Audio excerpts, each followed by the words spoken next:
ബംഗാളിൽ ഹിന്ദുക്കൾ കൂട്ടക്കൊലക്കിരയാകുമ്പോൾ വലിയ രീതിയിലുള്ള ചോദ്യങ്ങളാണ് ഉയരുന്നത്. ആ ചോദ്യങ്ങൾക്ക് പുതിയ മാനം നൽകിക്കൊണ്ട് ബംഗ്ലാദേശിലും ഒരു പ്രതിഷേധം രൂപപ്പെട്ടിരിക്കുന്നു. എന്താണ് ബംഗ്ലാദേശിലെ പ്രതിഷേധമെന്നല്ലേ?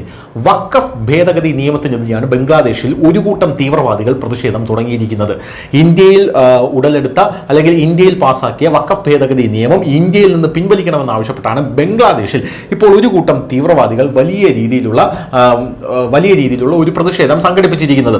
നമുക്ക് നേരത്തെ തന്നെ അറിയാം, ബംഗ്ലാദേശിൽ നിന്നും കടന്നുകൂടിയ റോഹിംഗ്യൻ മുസ്ലിങ്ങളും അവിടെ നിന്നുമുള്ള ബംഗ്ലാദേശികളും 6 ജില്ലകളാണ് അതിർത്തിയോട് ചേർന്ന് കീഴ്പ്പെടുത്തിയിരിക്കുന്നത്. ഇവർക്കിടയിലൊന്നും തന്നെ അവിടെ ഹിന്ദുക്കൾക്ക് താമസിക്കാൻ വയ്യാത്തൊരു സാഹചര്യമുണ്ട് എന്നാണ് BJP പറയുന്നത്. ഈ ഒരു സാഹചര്യത്തിൽ ബംഗ്ലാദേശിൽ എന്തിനാണ് ഇവിടെ നടന്ന ഒരു ഭേദഗതി അല്ലെങ്കിൽ വഖഫ് ഭേദഗതി നിയമത്തിനെതിരെ വലിയ രീതിയിൽ ഒരു പ്രതിഷേധം സംഘടിപ്പിച്ചത് എന്നുള്ളൊരു ചോദ്യമുണ്ട്. ആ ചോദ്യമാണ് കഴിഞ്ഞ ദിവസം ബംഗ്ലാദേശിൽ ഒരു മത നേതാവ് പറയുകയുണ്ടായി. അതായത് മുസ്ലിങ്ങളുടെ ഒരാളുടെയെങ്കിലും ദേഹത്ത് ഒരു തരി മണ്ണ് വീണ് കഴിഞ്ഞാൽ ബംഗ്ലാദേശിൽ നിന്ന് ഞങ്ങൾ അതിർത്തി കടന്നെത്തി ഇന്ത്യയിലെ ഹിന്ദുക്കളെ തീർക്കും എന്നുള്ള രീതിയിലുള്ള സംസാരം അവിടെ നിന്നും ഉണ്ടായിരുന്നു. സത്യം പറഞ്ഞാൽ ഈ വഖഫ് ഭേദഗതി ബില്ലിന്റെ അലയൊലികൾ ഉണ്ടാകുന്നത് ബംഗ്ലാദേശിലും പാകിസ്ഥാനിലും ഒക്കെയാണ് എന്നുള്ളതാണ് മറ്റൊരു പ്രധാനപ്പെട്ട കാര്യം എന്ന് പറയുന്നത്. ഇത് നമ്മൾ ഇരുത്തി ചിന്തിക്കേണ്ട ഒരു വിഷയം തന്നെയാണ്. നമ്മുടെ രാജ്യത്ത് പാസ്സാക്കിയ ഒരു ബില്ല്, ആ ബില്ല് എന്തിനാണ് ആ ബില്ലിന്റെ പേരും പറഞ്ഞ് ബംഗ്ലാദേശിൽ ഒരു പ്രതിഷേധം നടക്കുന്നത്?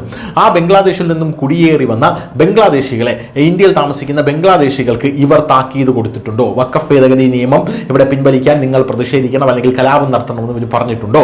2 കോടി 3 കോടി ബംഗ്ലാദേശികളാണ് ഇന്ത്യയിൽ ഉള്ളത് എന്നുള്ളതാണ് കണക്കുകൾ സൂചിപ്പിക്കുന്നത്. അവരെ എല്ലാം പിടിച്ച് പുറത്താക്കാനാണ് പൗരത്വ നിയമ ഭേദഗതി കൊണ്ടുവന്നത്.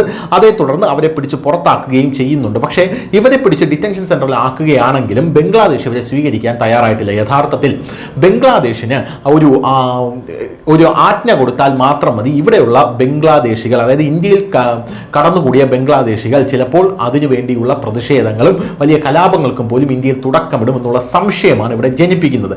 എന്തു തന്നെയായിരുന്നാലും ഇപ്പോൾ ബംഗ്ലാദേശിലെ ഖിലാഫത്ത് മജ്ലിസ് പാർട്ടി ഇന്ത്യയിൽ വഖഫ് നിയമത്തിനെതിരെ മാർച്ച് പ്രഖ്യാപിച്ചിരിക്കുകയാണ് എന്നുള്ളതാണ് നമുക്ക് മനസ്സിലാക്കാൻ സാധിക്കുന്നത്. ഞെട്ടിക്കുന്ന വാർത്തയാണിത്. വഖഫ് വിരുദ്ധ നിയമം ധാക്കയിൽ ബംഗ്ലാദേശി തീവ്രവാദികൾ പ്രതിഷേധം സംഘടിപ്പിച്ചു എന്നുള്ളത്.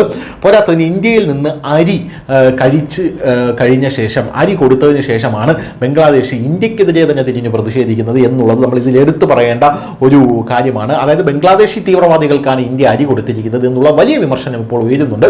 ഇവന്മാർക്ക് അരി കൊടുത്തിട്ട് ഇവന്മാർ അത് കഴിച്ചുകൊണ്ട് ആ അരി കൊടുത്ത കൈക്ക് തന്നെ കൊത്തുകയാണ് എന്നുള്ളതാണ് പ്രധാനപ്പെട്ട കാര്യം.